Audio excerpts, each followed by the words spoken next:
तो साथियों, लगातार आज जैसे हम सुबह से ही अपनी पूरी कवरेज, पूरी रिपोर्टिंग दिखा रहे हैं, इस माधव उद्यान, माल डिस्ट्रिक्ट लखनऊ, जो खास तौर पे यहाँ पर हमारे साथी माधवेंद्र जी, जो यहाँ पर पूरे माधव उद्यान में बहुत ही इन्होंने हमको अभी तक इसके पहले भी विस्तृत जानकारी दी, अपने पूरे फार्म हाउस की, अपने पूरी ऑर्चर्ड की, और खास तौर पे अब अगर मैं बात करना चाहूँ आपसे साथियों, एक मैं बहुत ही यहाँ पर इसी माधव उद्यान में, इसी मैंगो फेस्टिवल, मैंगो एग्जीबिशन 2024 में एक बहुत ही खास स्टॉल में हूँ, और वो खास स्टॉल है मेव।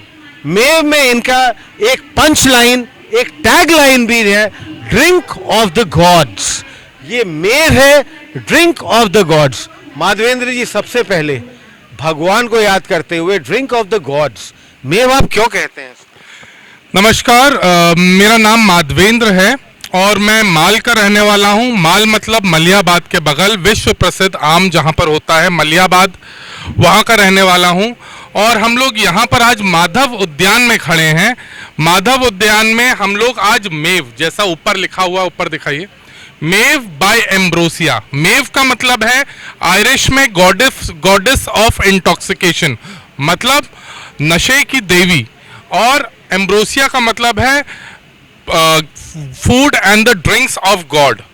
तो ये दोनों चीजें एक दूसरे से मेल खाती हैं इस तरीके से कि हम यहाँ जो दैवी फल पैदा कर रहे हैं, जिसका नाम आम है, जो विश्व का प्रसिद्ध फल है, विश्व में मलियाबाद का पूरे विश्व भर में नाम है, तो हम इस फल से जो है, और इसके साथ एक और दैवी तो हम जो है इसके साथ दैवी शहद जो है, दैवी फल के साथ दैवी शहद मिला के इसको हम मिश्रण करके ड्रिंक बना रहे हैं, जिसको मेव बोला जाएगा। मेव में हम लोग जैसे शहद हो गया, कच्चा आम हो गया, शहद हो गया, अदरक हो गई, शहद हो गया, Honey mulberry, Honey ripe mango. तो अलग अलग प्रकार से हम लोग शहद के मिश्रण के साथ आम को मिला के, शहतूत को मिला के, जामुन को मिला के, केले को मिला के, अदरक को मिला के, अदरक और नींबू को मिला के अलग अलग प्रकार का हम लोग जो है ड्रिंक बनाने का, स्पाइसेस और दालचीनी वगैरह का। एग्जैक्टली जी, इसको मीड बोला जाता है। जैसे विदेश में हम लोगों के अर्थवेद में भी इसका वर्णन रहा सोमरस के नाम से। वेस्टर्न कंट्रीज में इसको मीड बोला जाता है। वाइकिंग्स जब युद्ध जीतते थे उसके बाद सांड के सींग में इसको पिया करते थे, इसको मीड बोला जाता था। हनीमून जो नाम पड़ा, लोगों के हर एक व्यक्ति के जीवन में हनीमून महत्व बहुत बड़ा रखता है। हनीमून शब्द, हनीमून इसीलिए नाम पड़ा हनीमून का कि जब वेस्टर्न कंट्रीज में जोड़े की शादी होती थी तो जोड़े को एक महीने तक, एक मून के लिए 1 महीने तक फ्री सप्लाई दी जाती थी हनी मीड की। तो इसीलिए इसका नाम हनीमून पड़ा कि भैया अपने परिवार को आगे बढ़ाएं, क्योंकि इसके अंदर antioxidants, anti ageing, curative properties, anti inflammatory properties और एक शरीर की ताकत बढ़ाने की क्षमता होती है इस ड्रिंक के अंदर। तो इसीलिए इसका नाम हनीमून का नाम। माधवेंद्र जी, अब मैं आपसे चाहता हूँ, चलिए हम लोग थोड़ा अंदर चलते हैं। काउंटर के अंदर मैम भी खड़ी हुई हैं और थोड़ा जानना ये चाहेंगे कि जो अलग अलग कंटेनर्स हैं, हमारे कैमरा पर्सन भी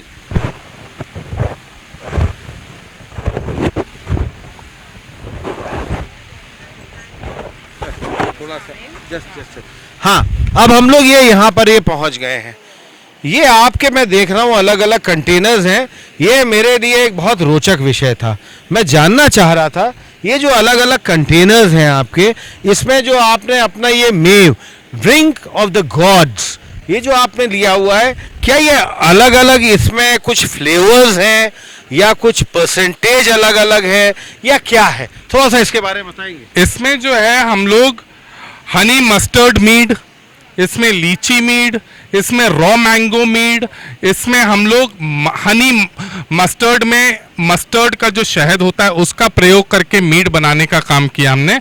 इससे ड्रिंक बनी है और वो ड्रिंक जो है आप ये देखिए यहाँ पर है। इसको हमने इससे हम ये संदेश देना चाहते हैं कि उत्तर प्रदेश में हमारे प्रदेश में, हमारी इस जननी में कोई ऐसी चीज़ नहीं है जो हम नहीं कर सकते। हर प्रकार के मौसम हैं, हर प्रकार की यहाँ पर उपज की जा सकती है, हर प्रकार का उत्पाद तैयार किया जा सकता है। और ये world class wine, world class mead हम लोगों ने यहाँ पर बनाने का काम किया है। वर्ल्ड क्लास वाइन आपका ये यस। तो अच्छा, एक चीज बस, आखिरी प्रश्न मेरा यही है, मैं ये देख रहा हूँ कंटेनर्स भी आपके ये अलग जार्स, ये जो मैं जार्स बल्कि कहूँगा, ये अलग अलग तरह के हैं। क्या ये अलग अलग कुछ वेराइटीज हैं, या क्या इनकी कोई ब्लेंडिंग है या प्रोसेसिंग है, ये क्या है अलग अलग तरह से? ये जो है एक जैसे अलग अलग जार्स हैं जिसमें अलग अलग प्रकार का फर्मेंटेशन हुआ है। हमारे मीड मास्टर जो हैं, he is from Sula winery, इसका नाम सुना होगा क्या आपने? बात है, आइए प्लीज प्लीज। हेलो सिद्धार्थ, क्या बात है, very nice very nice. He has worked in big wineries. Italy में भी इनने बहुत अपना शोध किया और बहुत वहाँ पर भी इनने प्रैक्टिस की है इटली में। तो इनके माध्यम से हमने इसमें शहद को कच्चे आम के साथ, शहद को शहतूत के साथ, शहद को शहतूत के साथ और शहद को अन्य प्रकार के कई पदार्थों के साथ हमने मिक्स करने का काम किया है। मिस्टर सिद्धार्थ, अब मेरा आपसे मुझे बहुत इंटरेस्ट इस फील्ड में भी है और मैंने बहुत इसको डीप स्टडी भी किया हुआ है। अगर हम वाइनरीज की बात करते हैं, कोई वाइन यूनिट में, कोई अगर हम डिस्टिलरी या ब्रेवरी की भी बात करें, तो फर्स्ट प्रोसेस अगर हमारा जो होता है that is east cultivation. East cultivation के बाद एक फर्मेंटेशन प्रोसेस होता है। फर्मेंटेशन में हम एक निश्चित एक फर्मेंटेशन, उसका एक रेशियो और उसका एक पीएच लेते हैं। उसके बाद जो है पूरा प्रोसेस डिस्टिलेशन में जाता है। फर्मेंटेशन और डिस्टिलेशन के बाद जो लास्ट में हम अपना जो प्रोडक्ट करते हैं, चाहे अगर मैं डिस्टिलरी की अगर उससे बात करूं, अगर वो कोई विस्की है या कोई अलग तरह की वाइन है, रम है या ये है, तो बेसिकली जैसे अल्कोहल परसेंटेज की हम बात करें तो नॉर्मली अगर आप देखेंगे जितनी भी हार्ड ड्रिंक्स है अगर हमारे यहाँ मानी जाती हैं, चाहे वो रम हो, चाहे वो विस्की हो, चाहे वोडका हो, चाहे उसमें सभी में 42.8% वॉल्यूम बाय वॉल्यूम ये इसका पूरा वो होता है। ये आपका क्योंकि एक बहुत बड़ा अपने आप में भी है और हमको माधवेंद्र जी ने भी बहुत विस्तार से भी बताया कि एक फर्मेंटेशन प्रोसेस, क्योंकि फर्मेंटेशन के बाद ही डिस्टिलेशन प्रोसेस होता है। आप लोग इस प्रोसेस को किस तरह करते हैं and how is it different from the natural, अगर हम डिस्टिलरी प्रोडक्ट्स की बात करें जिसमें रम, विस्की, वोडका वगैरह आते हैं, उससे कैसे अलग है? ये मेरा आपसे बहुत ही प्राथमिक क्वेश्चन है। सर पहले तो ये एक चीज़ है कि वाइन्स और डिस्टिलरी प्रोडक्ट्स जो होते हैं, जैसे कि रम हो, विस्की हो, वोडका हो, ये सारे अलग अलग कैटेगराइज्ड है। वाइन एक अलग कैटेगरी में आता है जो कि कम लेवल के अल्कोहल्स में गिना जाता है, अल्कोहल परसेंटेज लेकिन उसमें भी होता है जी। अभी वाइन्स में अगर आप देखते हो तो आप 4% हो, 6% हो, 8%, 12% या 15% तक आप जा सकते हो। बट जो हार्ड लिकर्स होते हैं जैसे कि रम हो, विस्की हो, तो ये आपका 40%, 42.8% volume by volume volume by volume होता है। और हमारे इसमें जो होता है वॉल्यूम बाय वेट होता है। अच्छा, V/W होता है आपके, उनके V/V होता है। V होता है। बहुत अच्छी आपने और दूसरी चीज़ ये होती है इसमें कि जो डिस्टिलरीज होती है वो डिस्टिलेशन प्रोसेस से अल्कोहल तैयार करते हैं, ठीक है। पर हमारे यहाँ पे हम लोग वैसा नहीं करते। जो मीड्स हो या फिर वाइन्स हो, इनको फर्मेंटेशन किया जाता है। जो उनके अंदर जो नेचुरल शुगर्स प्रेजेंट होती है उन्हीं को फर्मेंट किया जाता है, उन्हीं से अल्कोहल जनरेट होता है उसी के अंदर, और इसको हम लोग डिस्टिल नहीं करते हैं। ये अल्कोहल उसी के अंदर रहता है विद दैट होल लिक्विड। सो ये इसीलिए हम लोग जो अल्कोहल परसेंटेज इसका बोलते हैं वॉल्यूम बाय वेट, इसीलिए हम लोग बोलते हैं क्योंकि इसमें अल्कोहल भी है आपका, और जो वेट जो आता है वो आपका जो बाकी का जो लिक्विड है उसी के साथ आता है। अभी आप बाकी के अगर लिकर्स में देखते हो तो उसमें भी आपको अलग अलग फ्लेवर्स मिलते हैं, बट वो सारे के सारे जैसे रम, विस्की, वोडका इसमें कैटेगराइज होते हैं। आप अगर वाइन्स या फिर मीड्स में देखते हो तो इसमें आपको मीड्स में आपको अलग अलग फ्लेवर्स मिलते हैं। अलग अलग फ्रूट के साथ आप ब्लेंड कर सकते हो इनको, अलग अलग स्पाइसेस के साथ इनको ब्लेंड कर सकते हो।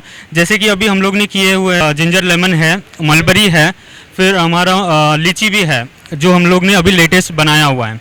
इसके साथ हम लोग ने एक शोमिड भी बनाया हुआ है जो कि प्योरली बेस्ड ऑन हनी होगा, जिसमें कि कोई भी एक्सटर्नली मतलब कोई फ्रूट का कुछ नहीं होगा या कोई स्पाइसेस नहीं होगा। ये जस्ट एक बेस्ड कम्प्लीटली हनी होगा जो फर्मेंट किया गया है, जो कि अभी 12% के हिसाब से हम लोग ने अभी बनाया हुआ है। सो ये अलग अलग फ्लेवर्स में कैटेगराइज हो जाता है और ये कम्प्लीटली अलग है डिस्टिलरी प्रोडक्ट्स से।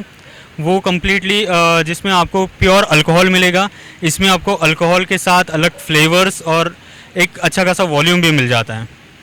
क्या बात आपने कही। और मैम आपसे थोड़ा मैं बात करना चाहूँगा, एक मेरा अंतिम प्रश्न, क्योंकि बहुत ही विस्तार से बहुत अच्छा सिद्धार्थ भाई आपने बहुत अच्छा एक्सप्लेनेशन दिया, क्योंकि मैं काफ़ी कुछ, चाहे वो डिस्टिलरी लाइन हो, चाहे वो ब्रीवरी लाइन हो, चाहे मेडिसिन लाइन हो, मेरा इसमें बहुत दखल रहा हुआ है, मैं भी बहुत पकड़ है और मैंने इसमें बहुत काम भी किए हुए हैं, तो मैं इनको बहुत अच्छी तरह समझता भी हूँ।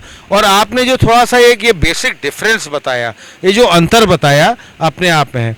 मैम आपसे मेरा एक बड़ा प्रमुख प्रश्न है कि आप लोग इतने बढ़िया तरह से, सर से मेरी बहुत अभी लंबी विस्तार से बात हुई और ये बात है, और अब मेरा आपसे अंतिम प्रश्न यही बनता है कि जो जितने सारे प्रिपरेशंस हैं, क्या ये मार्केट में भी अवेलेबल हैं या आगे आपकी कुछ फ्यूचर अपनी इस तरह की वो है कि इनको मार्केट में आप अवेलेबल भी कराएंगी या करेंगी? आपका क्या सोच है इसमें, थोड़ा सा हमारे सभी दर्शक जानना चाहेंगे, क्योंकि जब हमने इसके इतने टेक्निकल एस्पेक्ट में बात कर ली, मैं आपसे मार्केटिंग एस्पेक्ट की बात करना चाहता हूँ।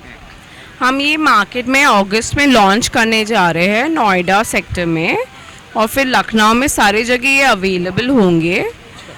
पापा ने जो है मेरे father in law 70 to 80 varieties of mangoes grow किए हैं यहाँ पे। हस्बैंड ने नए वैरायटीज़ ऐड ऑन किए हैं एडिशन इन द फैमिली।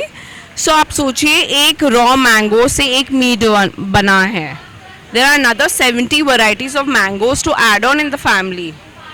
तो अभी टेस्टिंग चालू हुई है, इट्स इन प्रोसेस। अगस्त में ये लॉन्च होगा नोएडा में, और फिर सारे क्षेत्रों में, लखनऊ वगैरह में भी आप लॉन्च करेंगे? बिल्कुल बिल्कुल। नोएडा से लेके ये बाद में सारे क्षेत्रों में अवेलेबल होंगे। डिमांड आ गई एकदम। Oh very nice, very good very good. UP के जो सबसे बड़े एक्सपोर्टर हैं, उनने कहा कि आपका प्रोडक्ट इतना अच्छा प्रोडक्ट है, आप इसको एक्सपोर्ट से क्यों नहीं चालू करते हैं? यूपी बाद में लॉन्च करिए, पहले एक्सपोर्ट करिए।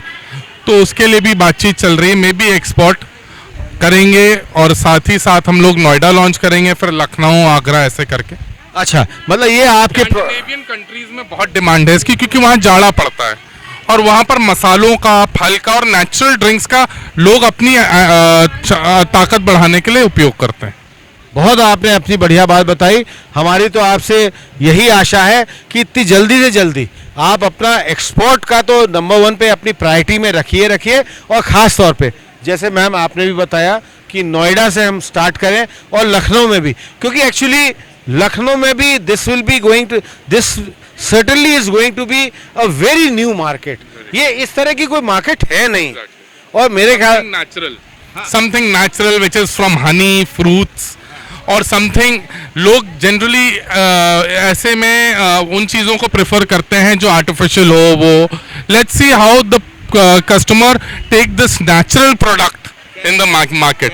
Basically this is a healthier alternative for the customer who is having beer. Beer जैसे पी रहे हैं तो उसमें ग्लूटेन होता है, तुरंत आदमी पीता है तो डकार आने लगती है, गैस होने लगती है। At the same time wine पीते हैं बहुत प्रिजर्वेटिव, क्योंकि आपने बिल्कुल सही कहा, अल्कोहल परसेंटेज तो इसमें भी है, but with that no side effects, जिस तरह का डकार आना या भी नहीं है। It is a gluten free product, it is a preservative free product. We won't be adding बहुत कम मात्रा में हम लोग प्रिजर्वेटिव्स ऐड कर रहे हैं, और ग्लूटेन बिल्कुल भी नहीं होगा हमारे। माधवेंद्र जी, हमारे इस चैनल मिसाल टुडे की तरफ से मैं समझता हूँ शायद हमने पहली बार इस तरह की पूरी कवरेज की, और शायद किसी चैनल ने भी और कहीं पर भी मीडिया में इस तरह की बात आज तक कभी चली नहीं है। आपने बहुत अच्छा विषय में हमको, मैम आपने भी बहुत, और सिद्धार्थ भाई आपका मैं बहुत ही शुक्रिया हुआ, क्योंकि आपने हमको ये जो टेक्निकल एस्पेक्ट हो सकते हैं विच में be very different from a distillery और अ ब्रीवरी, आपने हमको बहुत अच्छी तरह बताए। हमारी आपको बहुत बहुत हार्दिक शुभकामनाएं, अनेकों बधाइयाँ और बहुत thank you sir, thank you so much. Thank you.